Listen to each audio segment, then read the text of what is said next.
I'm Andrew Campbell. I run my own freelance company, Fresh Air Media. We also have a dairy farm and a cash crop operation here in Ontario in Canada.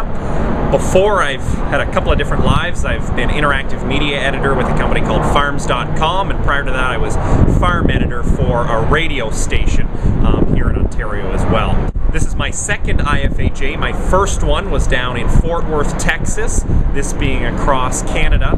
And I think the thing that draws me to the IFAJ the most is certainly the people as well as the tour components of it. I mean, I'm here in my own backyard and I've learned a heck of a lot of things about agriculture here in Ontario. And then also down in Texas just to see what goes on both in the U.S. agriculture system as well as down in the big state of Texas. So I think just learning about agriculture and how it's so similar across the world, but also quite different depending on the area you're in. And then of course the people. The people just are fantastic within the organization, so they keep me coming back.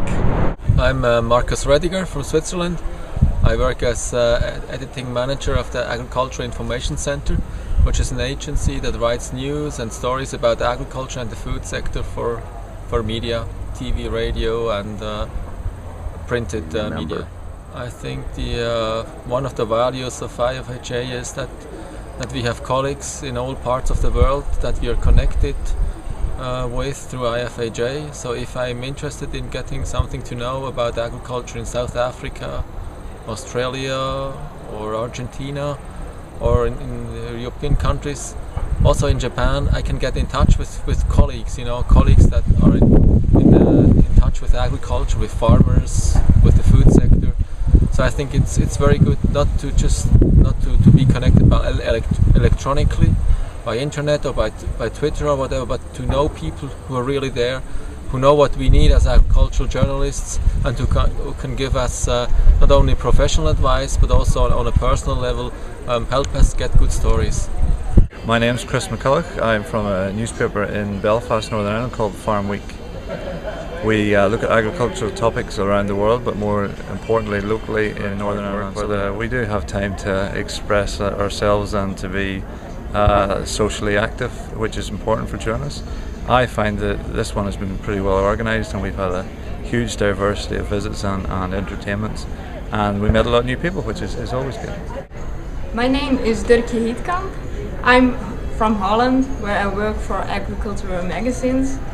One is called De Molenaar, that's a magazine for the feed industry. One is called Plattelands Post, that's a magazine for farmers, all kind of farmers, poultry, pig, dairy and arable farmers. The company I work for is ISMA Business Media, which office is located in Leeuwarden, the north. What I like about IFAJ, it's the second meeting, is that you can compare the way of farming from all different countries. That you can network with people all over the world and learn from them. I get inspired of the stories and the way they work, and of course the tours on which you can smell and see and feel the way farmers work. My name is Rasmus Langere and I'm from Norway. I'm an editor of a dairy magazine in Norway called Buskap, which you can translate to the herd. It's meeting a lot of colleagues from all around the world, and I think these congresses are very good. You have some new perspectives on agriculture. You learn a lot about agriculture under different conditions in different countries, and I think that's gives a very useful perspective being a journalist or editor. And of course all the friends and relations you make is also very useful.